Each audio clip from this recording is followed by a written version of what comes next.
আকারে ছোট হলেও মৌমাছিকে ভয় পায় হাতি। এই অস্ত্রকে ঢাল করে কালচিনির জঙ্গল ঘেরা এলাকায় চাষিদের মৌমাছি পালনের প্রশিক্ষণ দেওয়া হবে। প্রথম পর্যায়ে প্রশিক্ষিত হবেন 40 জন চাষি। এতে যেমন মধু ও মোম বিক্রয় করে চাষি লাভবান হবেন, তেমনি জমিতে মৌমাছি থাকলে হাতির আনাগোনাও অনেকাংশে কমবে বলে দাবি কৃষি দপ্তরের আধিকারিকদের। কৃষি দপ্তর সূত্রে জানা গিয়েছে, মৌমাছিকে ভয় পায় হাতি, তাই দূরে থাকতে পছন্দ করে। এই পরিস্থিতিতে জঙ্গল ঘেরা এলাকায় মৌমাছি চাষকে ঢাল করে সর্ষে, তিসি, সূর্যমুখী, আম, কাঁঠাল ইত্যাদি চাষ করা যেতে পারে। এছাড়া মৌমাছি জমিতে থাকলে ফুলের পরাগ মিলনও ভালো হয়।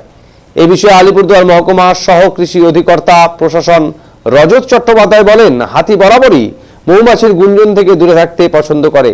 এই কারণে কালচিনি ব্লকের এই জঙ্গল ঘেরা এলাকাগুলিতে চাষিদের মৌমাছি চাষে উদ্বুদ্ধ করার পরিকল্পনা রয়েছে কৃষি দপ্তরের।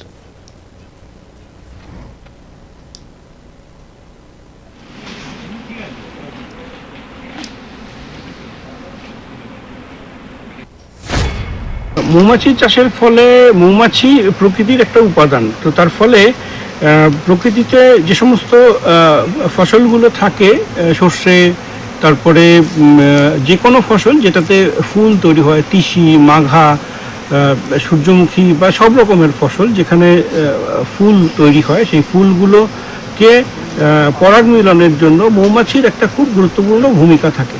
তো যত বেশি করে মৌমাছি চাষ ফসল এলাকায় হবে, তত কৃষকের ফসলের পরাগ মিলন ভালো হবে এবং কৃষক ফলন বেশি পাবেন।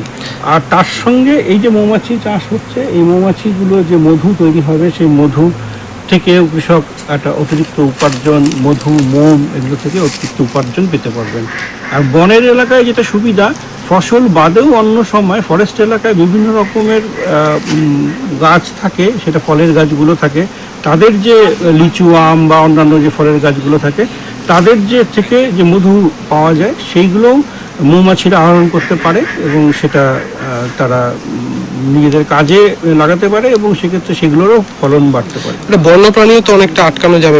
মৌমাছির ক্ষেত্রে হাতি মৌমাছির গুঞ্জন থেকে দূরে থাকতে চায়, তার ফলে স্বাভাবিকভাবেই যেখানে মৌমাছি থাকে সেখানে হাতি সহজে আসতে চায় না। তো স্বাভাবিকভাবেই যারা বন এলাকা যেখানে হাতির আনাগোনা থাকে, সেখানে মৌমাছি, তার আশেপাশে এলাকায় মৌমাছি পালন করলে সহজাতভাবে স্বাভাবিকভাবেই হাতি একটু দূরে থাকবে এবং যারা কৃষক আছেন তাদের লাভ হবে বেশি। কি কি চাষ হতে পারে এখানে? যেমন এই যে এখানে দেখছেন আপনারা, বিপুল এলাকায় সর্ষে চাষ হয়েছে কৃষি দপ্তরের উদ্যোগে। ঠিক তেমনি এখানে তিসি, মাঘা, তারপরে যেগুলো ফুল থেকে ফসল হয়, যে কোনো রকমের ফল গাছ, সেইগুলো এখানে খুব ভালো চাষ হতে পারে। দক্ষিণ বেন্দাবাড়ির চাষী প্রভাত বর্মন বলেন, এমনটা হলে যারা বন্যপ্রাণীর তাণ্ডবে কৃষিকাজ ছেড়েছেন তারাও আবার এই চাষাবাদ শুরু করতে পারবেন। এই মৌমাছি চাষের ফলে আয়ের নতুন দিশা মিলবে বলে আশা প্রকাশ করেন তিনি। পাশাপাশি বন্যপ্রাণীর তাণ্ডবে যে ফসল চাষ করতে পারছিলেন না, সেগুলো চাষ করতে পারবেন বলেও আশা তার।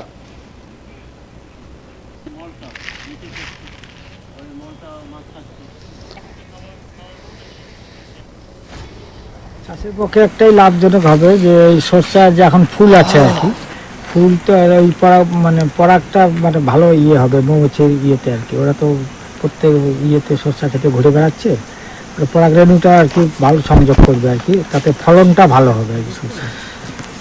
অন্যান্য চাষও কি করতে পারবেন? সরষার সাথে অন্যান্য চাষে একটাই ওই যে হাতিরই অসুবিধা। মৌমাছি পালনে তো হাতি কম আসে বা হাতি আসে না, অন্যান্য চাষও কি করতে পারবেন কি মনে হচ্ছে? অন্যান্য চাষ যেমন ভুট্টাটা তো করা যাবে না, আলু, এগুলো সব হাতি অ্যাটাক করে। মৌমাছিতে ঠিকই আছে, মৌমাছিতে হাতি হয়তো এটা কম করবে, কিন্তু মৌমাছিতে রাত্রেবেলা, হাতি যেমন রাত্রেবেলা আসে, তখন মৌমাছি কিন্তু বাইরে থাকে না, সব বক্সের ভিতরেই থাকে। এটাতে একটা আছে। আর দিনের বেলা যেমন মৌমাছি যেটা আছে গাছে থাকে আর কি, চাক করে, ওই মৌমাছির অ্যাটাকে অবশ্য হাতি ভয় পায়, সে সময় আসবে না, সে সময় আসবে না। নতুন কিছু কি চাষ করা যাবে যেগুলো আগে এখানে হতো না, ফল কিছু নতুন মধ্যে তো এখানে তো এই তো এই সিজনে আর কি, যেমন এখন বড় ধান বা ভুট্টা, আলু করলে এটা হাতি অ্যাটাক করে আর কি, ওই জন্য প্রায় লোকে করেই না আর কি। মৌমাছি চাষ করে কত লাভ হবে আপনাদের কি মনে হয়? মৌমাছিতে লাভ দুই দিকেই হবে, এদিকে মধু হবে, মধু একটা উপার্জন হবে, তারপরে শস্যটাও ফলনটা ভালো হবে আর কি।